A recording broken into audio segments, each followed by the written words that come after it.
guys, welcome back to another retro review. Today we're going to be taking a look at not a normal figure, but it's a retro review. It also comes with a vehicle, and that is the Return of the Jedi speeder bike from the Return of the Jedi sketchbook. And they specifically state in this that this is an expanded universe figure. I would say that it is pretty much a concept figure, but they didn't really have concept figures back then, so take it as you will. I always display my expanded universe and my concept figures right next to each other, so there's never any big hassle, but pretty cool. This is, I guess, the original look that we were trying to go for with the speeder bikes on Return of the Jedi. They obviously have changed since then, but it's pretty cool. Comes in a nice box. Box is in really good condition. But it is that green, black, yellow packaging that we see for Power of the Force 2. You get a look at the pilot in the window there. And then on the back, it gives you a cutout. Talks about the prototype speeder bike as well as some other ships in this line, which is pretty cool. So it does say, because I'm curious, whipping through the force of Endor on a Rebel strike mission against the Death Star shield generator, Luke Skywalker and Princess Leia battled Imperial scout troopers atop highly maneuverable speeder bikes. Considered ideal reconnaissance vehicles by the Empire and the Rebel Alliance alike, their maneuverability and acceleration is superior to both land speeders and air speeders. This particular speeder bike was designed and built based on the production sketches found in Star Wars Return of the Jedi sketchbook.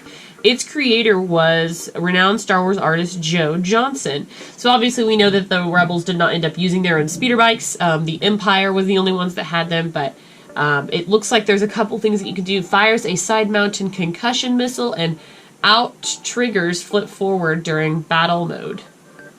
I don't know what that means, but that's a thing you can do.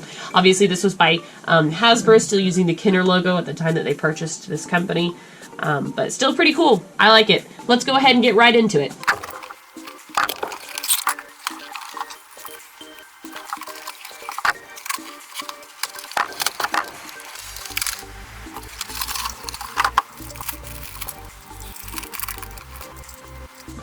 Okay, so after a while, I sort of got it together. I didn't mean to do that. I didn't realize that was the button. This is something. Let's just say that. It wasn't super hard to put together, but as soon as I tried to put this other out trigger on, it snapped it off. So I only have one usable one, which is kind of disappointing.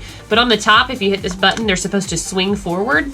They also said that there was a right and a left one, and based on the picture, neither one of them matched the picture instructions. So I have actually no idea which one's the right and the left.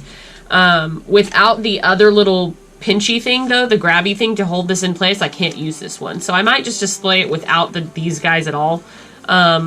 But I kind of like this going forward effect that it has. I think that's pretty nice, and it does click into effect or into place. Overall, it's kind of like a gray-green, maybe to match the forest of Endor. There's a couple of red buttons along the cockpit area, but a nice square vehicle. It does have one foot right here, and then a blaster that I just fired off that fits in right here. So I can remove the shoe and take out this other trigger. Out trigger is what they're calling them. I've never heard of that word before. It might serve some purpose that I'm just unaware of. And then just display it that way. And it actually doesn't look bad that way. So that's basically the ship. It does have some controls that the figure can hold on to, but none of them actually move or anything. Onto the figure itself. Here is the pilot with no name. And it is in a, maybe an Endor-like jumpsuit. Don't really know. It does have some brown straps, and he does have goggles sculpted onto himself. This is something that Hasbro's actually gone back to doing within these recent years, which I really dislike. But here's proof that they did do them back then. But overall, I think that the pilot looks really cool. I like his jumpsuit. I think it looks cool. The gloves look nice. In terms of articulation, he does have a swivel head, swivel arms, and swivel legs, making it 5 points of articulation. You can see a little bit of hair poking out the back of his cap. This looks like an old school football cap, or an under cap that you'd wear under your spacesuit or something, which maybe makes sense. But let's go ahead and put him in here and see how he does. Oh yeah, he fits nicely, and each hand is cupped so that I think I can put them over this little trigger, or these little control things on the side. They don't really go in that great though. Okay, so after a little bit of tinkering, I did get him to actually hold on. He won't ever be able to hold onto this front one that is between his legs. Maybe that's an escape, like an eject seat lever, and he controls it with the sides. His legs do stick straight out, though. There's no leg rest, which would get kind of fatiguing after a while, and his back doesn't quite touch if you want to have his arms connected to the little driving staffs. But overall, I mean, he fits okay. It is definitely a unique concept. This was not something that we ever saw in the movies, but I do like that Hasbro did make a figure and vehicle based on this.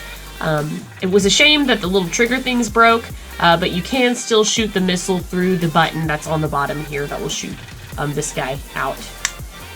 But anyways, I'm curious, what do you guys think about this guy? Let me know in the comments below, and as always, thank you so much for watching, and until next time, I will see you guys later. Bye.